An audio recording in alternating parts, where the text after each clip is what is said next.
So I've been using Logic Pro for over a decade, and I've picked up some really useful tips and tricks that's helped to speed up my workflow.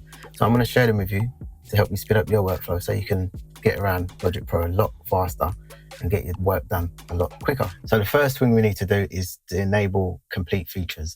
So go to Logic Pro at the top, go to General, click Advanced, and just make sure that Enable Complete Features is checked. So what I like to do with my sessions is I like to customize my transform bar. So to do this, you can click the little arrow up there where it's in display mode, or you can just right click and click on Customize Control Bar and Display. So over in the section where it says LCD, I like to put mine onto custom.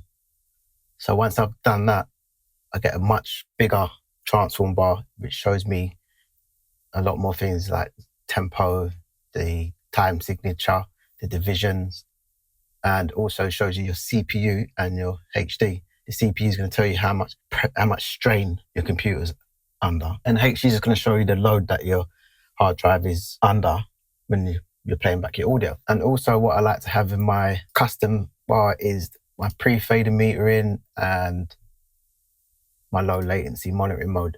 You can tweak it to whatever you want, add and remove stuff that you want and that you don't want. And we just click out of that and we're good to go. So let's talk a little bit about MIDI. One of my favorites is Capture Record. You might have seen it before, you might have heard me speak about it before, but it's a really useful time-saving, frustration-saving tool. So you can just play a few notes in. Let's get instruments.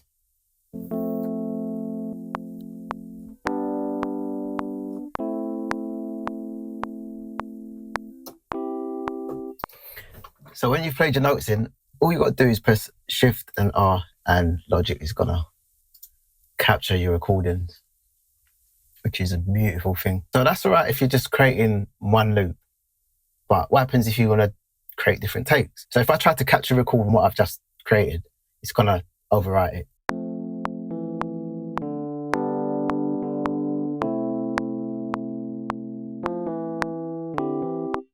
And I press Capture Record, and it's going to be on the same MIDI file. We don't want that. We want to have different takes that we can choose from. So if you want to do that, go to Record, Overlapping MIDI recordings. I'm going to choose Create Take Folder.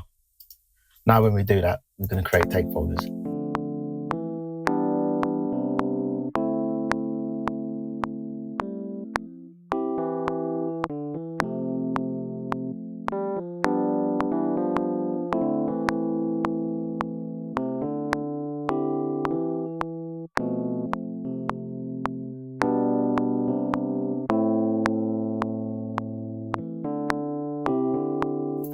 And then we press Shift and R, and then you're going to see you've got some take folders. So you can choose from these take folders simply by just clicking on the take.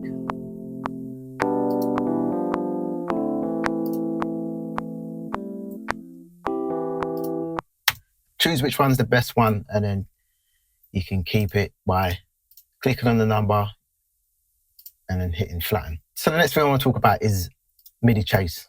So when you press play on your MIDI,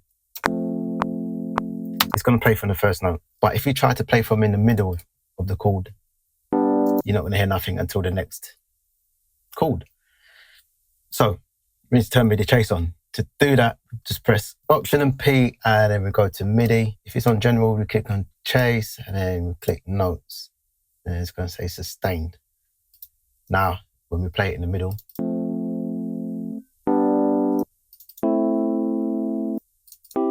it's going to play exactly, you're going to hear the sound from exactly where the playhead is. Amazing. So let's jump down to the piano roll. So if you want to see the note labels, just go to View and then click on Note Labels, and you're going to see the notes.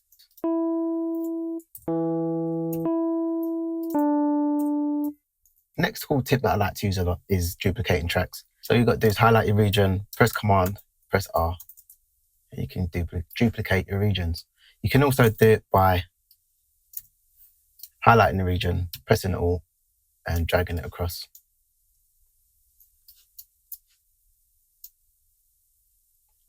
Now, for the piano roll, sometimes the piano roll might be too small for you to actually do your work.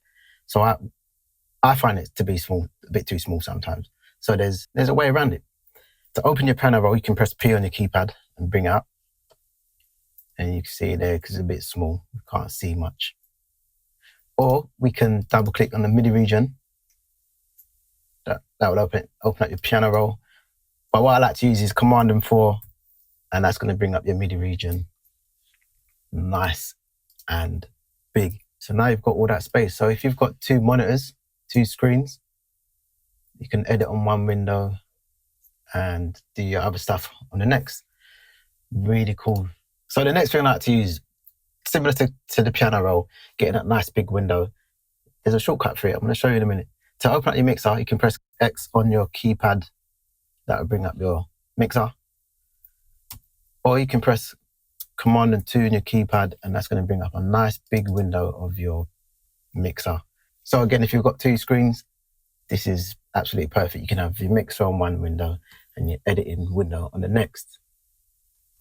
Lovely. So let's talk about time stretching loops, audio. So if you've got some loops in your project and it's not lining up to the tempo of your track or your session, you can just highlight them, highlight your loops, go to edit, go to time stretch, and then go to time stretch region, length to nearest bar. Click that, and Logic's going to do its thing, time stretch it to the nearest bar. If you notice, this one here isn't the same, isn't 8 bars like the rest of them. So what we can do is time stretch it manually. So if you hover on the bottom right of the audio, hold Alt, you can see that it changes to time stretch tool, and then we can just drag that across. That should be in time now. The next trick that I like to use a lot inside Logic Pro is fading multiple regions at the same time, audio regions. So we can just highlight our audio regions, press Control, Alt, and X, and it's going to give us a nice fade on our regions. And if it hasn't faded the beginning or the end of the region, we can just simply press T and A to bring up our fade tool. Double T, and it brings you back to your arrow tool, your cursor. This next tip, I want to show you how you can save CPU. If you're running into problems with Logic Pro, keep stuttering, running into a circle of doom, then this is going to save your CPU. There's 2 ways we can do this. First way is to freeze the tracks. Right-click on your track, go to Track Header Components, and then click on Freeze. It's going to give you the freeze option. When you click Freeze, it's going to freeze the channel. So whatever's on there, the plugins and that, you won't be able to use. So then Logic's going to freeze that channel for you, which means you can't edit or make any changes to that channel. So if you notice now on your freeze channel, you can't do anything to your plugins. Your plugins are just there. They're nothing. But it will free up some CPU. The other way around freeing up some CPU is to simply bounce in place. Control B, bounce in place. So once you've done that, now you can turn off all those plugins, and then you've got your file there. But bear in mind, when you bounce in place, it's kind of like you're committing to that file. You're committing to everything that you've done on that channel, to that sound. So just bear that in mind. So the bonus tip that I want to give to you is you might have some Logic files that look absolutely huge because you've done so much in there. You've got audio files and all sorts going on.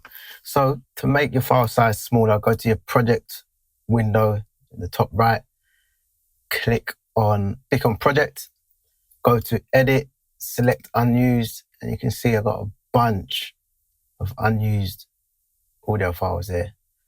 And then you click on delete, and that's going to free up a whole heap of space in your Logic file, project session, whatever you want to call it. In this next video, I'll talk about 1,000 hours of music production tips in just under 11 minutes. Go check that out, and I appreciate you for watching. See you in the next one.